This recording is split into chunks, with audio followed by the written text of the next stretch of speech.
I survived an entire night in a pit with more than 20 hungry lions. My fate was to die a horrible death for being faithful to the one true God. But at the moment when the lions showed their claws and sharp teeth to end my life, an angel of the Lord came and saved my life that night. Hello, I am Daniel, and I was condemned to be devoured by lions because of the envy that the governors of the Persian Empire had toward me. Here's how it happened. Every day, I prayed 3 times facing Jerusalem with my windows open. At that time, I was the right hand of King Darius, but my enemies wanted me out of the way so they could rob the empire and do as they pleased. They convinced the king to sign a decree so that only he would be worshipped, but my loyalty to God remained unshakable despite the possibility of facing death. I invite you to stay until the end so that you can hear my entire story and discover valuable lessons that can help you in your spiritual growth. My name is Daniel, and my story begins during the turbulent days of the fall of Jerusalem.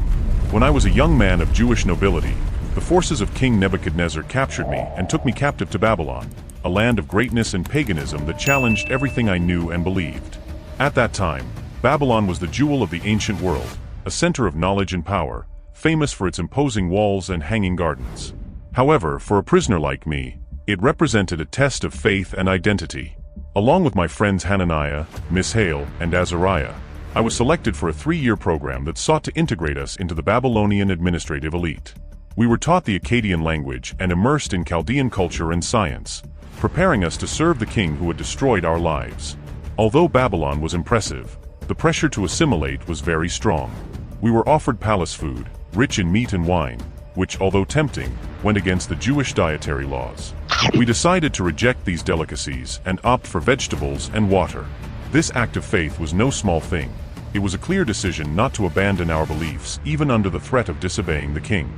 Surprisingly, at the end of the trial period, not only did we survive, but we were healthier and wiser than our companions who had accepted the royal diet. This small miracle was the first of many that demonstrated God's providence in a strange and often hostile environment. This first moment in Babylon taught me a crucial lesson about the importance of maintaining personal and spiritual integrity, even when the environment tries to change you. Maintaining our identity and our faith prepared us to face even greater challenges that would come later. Now I invite you to reflect on your own life. When you face pressure to conform to standards that contradict your beliefs, how do you react? Do you find strength in your principles, or do you feel tempted to make concessions to avoid conflict? The story of our resistance in Babylon shows that even in unfavorable circumstances, one can remain faithful to their convictions and find grace and favor in the eyes of God. My time in Babylon, though filled with challenges to maintain our Jewish identity, also became a testimony to God's power through the interpretation of dreams. One of the most decisive moments of my life occurred when King Nebuchadnezzar, distressed by mysterious dreams, demanded not only that someone interpret his visions but also that they tell him the dream without him revealing it. This request led to an execution order for all the wise men of Babylon, including my friends and me, because no one could fulfill such a request.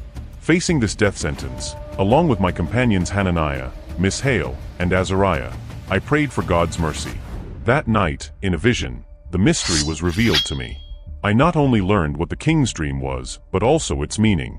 The dream spoke of an imposing statue made of different metals, each representing the kingdoms of the world that rose and fell.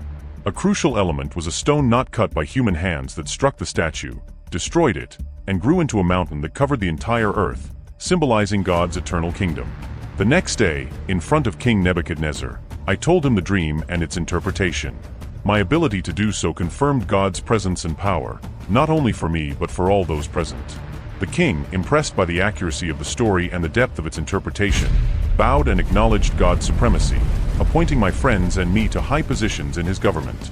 This episode not only saved our lives but also elevated the perception of God in an empire full of idols. It showed us that even in captivity, we were not abandoned and that our mission was to be a light in the midst of darkness. As I reflect on this event, I invite you to think about the moments when you faced challenges that seemed impossible to overcome. Seek wisdom and guidance in your faith. Do you believe that even in the most difficult circumstances, there is a greater purpose at work? As in my experience with the king's dream, it is often in our greatest trials that divine providence is revealed with the greatest clarity. May this story inspire you to seek clarity in your faith, knowing that no situation is beyond the reach of divine intervention. My story in Babylon was not just about interpreting dreams and reaching positions of power, but also about facing trials that tested our faith in unimaginable ways. One of the most notable episodes involved my dear friends Hananiah, Mishael, and Azariah, known in Babylon as Shadrach, Meshach, and Abednego. This chapter of our lives became a demonstration of God's protective power and a testimony of an unwavering commitment to our faith. The trial began when King Nebuchadnezzar, in an act of power and pride, erected a great golden statue on the plains of Dura. During the inauguration of this statue, everyone was ordered to bow down and worship it when the music and instruments sounded. The punishment for disobedience was to be thrown into a fiery furnace. Despite the threat of death, my friends refused to worship the statue and reaffirmed their loyalty solely to the God of Israel. When King Nebuchadnezzar learned of their disobedience, he became furious and ordered that the furnace be heated 7 times hotter than usual and that Shadrach, Meshach, and Abednego be thrown into it. What happened next astonished all who were present and changed the king's perception of our God. My friends were thrown into the furnace, bound and clothed. However, instead of being consumed by the flames, Nebuchadnezzar cried out in amazement upon seeing not only the 3 men but also a 4th walking with them inside the furnace without suffering any harm. Not even a hair on their heads was burned, their clothes were intact, and they did not smell of fire. The king understood that this 4th man appeared to be an angel sent to save my friends, and issued a new decree exalting the God of Shadrach, Meshach, and Abednego, ordering that no one speak against him under penalty of death. This act not only ensured the protection of our faith in the empire, but also declared God's power above all the gods of Babylon. This episode teaches us about integrity and trust under pressure. In your life, have you ever faced situations where staying true to your principles seemed impossible or even dangerous? The story of my friends invites you to reflect on the value of faith and trust in times of trial. Like them, you can find strength in your faith to face the fire, knowing that you are not alone and that a protective presence is always with you in the midst of difficulties. During my time serving King Nebuchadnezzar, an event occurred that once again demonstrated that true power and sovereignty are in God's hands and not in those of men. This episode involved another disturbing dream of the king that only I could interpret thanks to a divine revelation. Nebuchadnezzar dreamed of a giant tree that reached up to the sky and was visible from the entire earth. This tree provided food and shelter to all creatures, but a holy guardian, an angel, descended from heaven and ordered that it be cut down, leaving only the stump and roots bound with iron and bronze. This decree symbolized that the king would be driven away from men and would live among the animals, eating grass like oxen, until he acknowledged that the Most High rules over the kingdoms of the earth and gives them to whom he wills. In interpreting this dream, I advised the king to repent of his pride and practice righteousness to avoid this vision from coming true. However, 12 months later, while Nebuchadnezzar was walking in his palace, praising his greatness for having built Babylon by his power and for the glory of his majesty, the divine decree was fulfilled. He was driven away from men and lived like an animal for 7 years until he understood that the Most High God has sovereignty over the kingdoms of the earth and gives them to whom he wills. This humiliating episode lasted 7 years, and in the end, when his understanding was restored, Nebuchadnezzar praised and honored the King of Heaven, acknowledging that all his works are true, his ways are just, and that he can humble those who are filled with pride. This time was difficult, but also revealing for everyone in the kingdom. It dramatically demonstrated that human power is an illusion and that only God has true power. And hanging gardens. However, for a prisoner like me, it represented a test of faith and identity. Along with my friends Hananiah, Mishael, and Azariah, I was selected for a 3-year program that aimed to integrate us into the Babylonian administrative elite. We were taught the Akkadian language and immersed in Chaldean culture and science, preparing us to serve the king who had destroyed our lives. Although Babylon was impressive, the pressure to assimilate was very strong. We were offered the palace food, rich in meat and wine, which, although tempting, went against Jewish dietary laws. We decided to reject those delicacies and opt for vegetables and water. This act of faith was no small thing. It was a clear decision not to abandon our beliefs, even under the threat of disobeying the king. Surprisingly, at the end of the trial period, not only did we survive, but we appeared healthier and wiser than our companions who had accepted the royal diet. This small miracle was the first of many that demonstrated God's providence in a strange and often hostile environment. This first moment in Babylon taught me a crucial lesson about the importance of maintaining personal and spiritual integrity, even when the environment tries to change you. Maintaining our identity and faith prepared us to face even greater challenges that would come later. Now, I invite you to reflect on your own life. When you face pressure to conform to standards that contradict your beliefs, how do you react?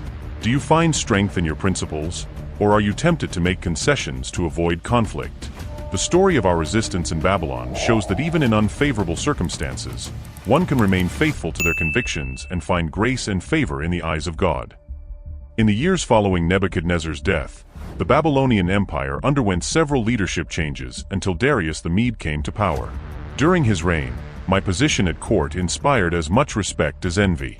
Despite my advanced age, I was appointed as one of 3 high officials in charge of overseeing the entire kingdom, a position that brought me honor but also put me in danger.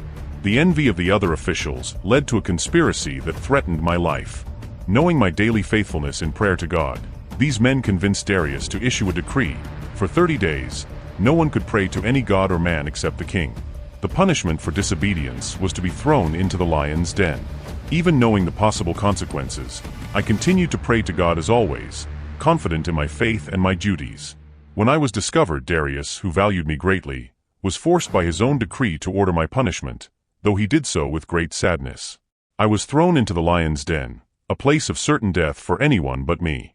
God sent an angel who shut the lions' mouths, and I spent the night without a scratch. The next morning, Darius, who had not been able to sleep, worried about my fate, ran to the pit and called out anxiously to know if I was still alive. Hearing my voice, he ordered that I be taken out of the den, and that those who had conspired against me be thrown in my place, ending in the jaws of the lions that had spared me. This event not only reaffirmed my faith, but also led Darius to proclaim throughout the empire the power of the living God who had sent his angel to save his servant. This decree underscored God's sovereignty over human laws and strengthened the presence of our faith in a predominantly pagan kingdom. Now think about your own life. Have you found yourself in situations where maintaining your integrity puts you at risk? Have you felt God's protective presence in times of great need? My experience in the lion's den shows that even in moments of greatest danger, strong faith can bring divine intervention. Do not be afraid to maintain your faith and convictions, because there may lie your greatest defense and vindication. My name is Daniel, and this is my story. From my early days in Babylonian captivity to my final moments in a transitioning kingdom, my life has been marked by great challenges and God's constant faithfulness. As I reflect on my journey, I share with you the principles that have guided my life and that can help you guide yours as well. To apply these lessons to your life, consider how your integrity, your recognition of God's sovereignty, and your trust in His protection influence how you face your challenges. Align your actions with your beliefs, recognize God's hand in human history, and trust in His salvation in times of trial.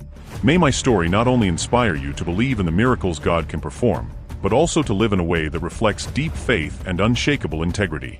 As I close this chapter of my life and move on to yours, remember that the lessons learned in the midst of adversity often pave the way for future testimonies of divine grace. Now I invite you to click on the recommended video on the screen to discover the fascinating story of Mary Magdalene, a woman transformed by the love and compassion of Jesus. Join me in exploring her journey from liberation from her tormentors to becoming the first witness of the resurrection. Discover how her faith and devotion made her a pillar of Christianity. Don't miss this inspiring story of redemption and hope.